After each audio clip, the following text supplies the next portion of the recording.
John, we've been talking about Sarah Palin, but also Rudy Giuliani, a guy who was sleepwalking through December and January and February.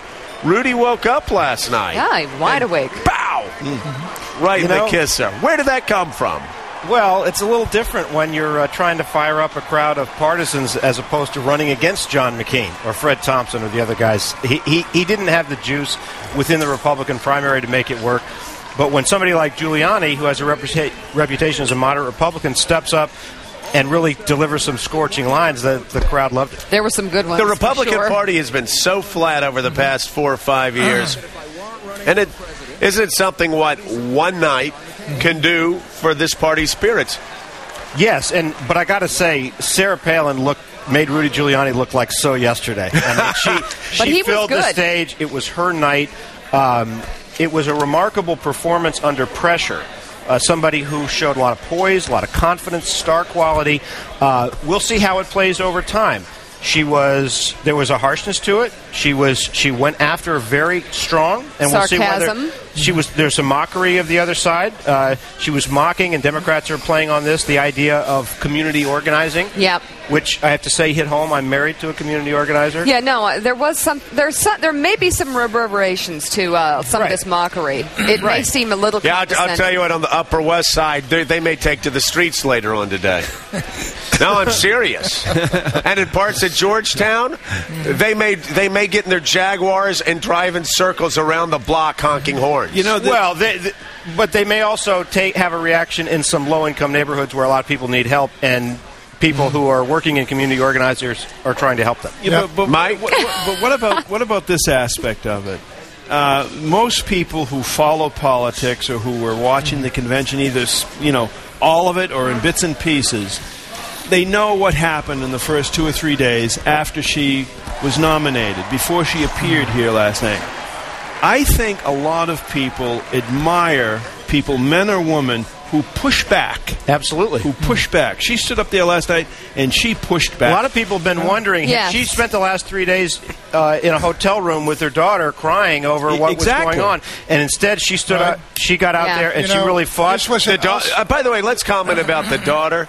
Well, the whole family looked amazing, but that daughter was just smiling. Yeah. Oh, it's beaming. Yeah. Proud of her mother. The young man that was with her. Right. A lot of people that age would have been completely humiliated. That says something about that mom and dad. The family. As Mike said, look, this was an us versus them speech. You did hit the community organizer, but she was coming back for the small town Wasilla, which has been wrapped and mocked and ridiculed. And she said, let me tell you about this small town where I worked and where I became a mayor. So it was an us versus them. You're the community organizer. This is what I was. This is where we come from. This is what we believe.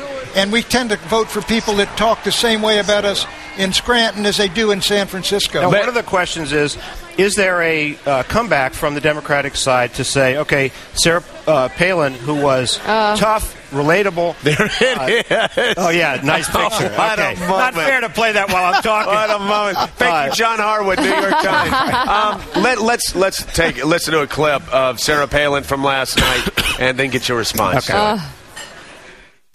But when the cloud of rhetoric has passed, when the roar of the crowd fades away, when the stadium lights go out, and those styrofoam Greek columns are hauled back to some studio lot,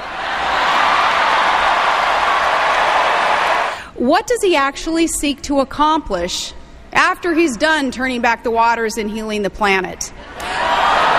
The answer is to make government bigger and take more of your money and give you more orders from Washington and to reduce the strength of America in a dangerous world. I'll tell you what, John Harwood, wow. Barack Obama has handed them a lot of cards. John McCain has been able to exploit some of the things he said. But She obviously is able to speak in a way that McCain can't. I thought the styrofoam columns line was one of the best lines of the entire speech. It was tough. What about turning back the waters and healing the planet? His words. They must have had a clipboard when they were preparing this speech. Let's cross off now annoying cultural lines, lines that we can throw in bitter. here. Yeah. Bitter. And bitter. Right. Yeah. Clinging to religion. Okay, but what you didn't hear a lot of was their affirmative proposals for the economy, for those working class voters who want something from government, may want something from the economy that they're not getting from the George Bush economy right now. Those are the lines of counterattack. Yeah. The other one is that Pat said it's an us versus them speech. Democrats may come back with a little bit of the Barack Obama. I thought we wanted to bring people together across the divide. We'll see whether that can McCain's got to do just what you're talking about. Division, the future, the ideas. That's McCain's job tonight. I mean, she had to do her job, which was basically go against this image that's being created of her, incompetent, and all the rest of it. She did her job, but that's McCain's job tonight. Well, last week when we were watching Barack Obama, we cheered because the first half of his speech, and I don't want to hear the Obama people saying, we're trying to take politics to a higher place, because the first half of Barack Obama's speech was attacking John McCain. And Mika and I said that's exactly what he needed to do. Right. We want Obama contrast. Edge too. Yeah. We wanted to see Barack Obama say, hey, this is his problem. Yeah. This is a problem with the Republican Party. This is where they've taken us over 8 years. This is why we need change. That's good. We want to see that contrast. Sarah Palin did the same thing last night, saying, this guy wants to take you these places, but can we trust him? These are set pieces. It's show business. Yes. I think this country, the voters of this country, are so sophisticated, they understand that. In 2 or 3 weeks, people are still going to be losing their homes. People are still going to be worried about the company that was bought by the Japanese firm.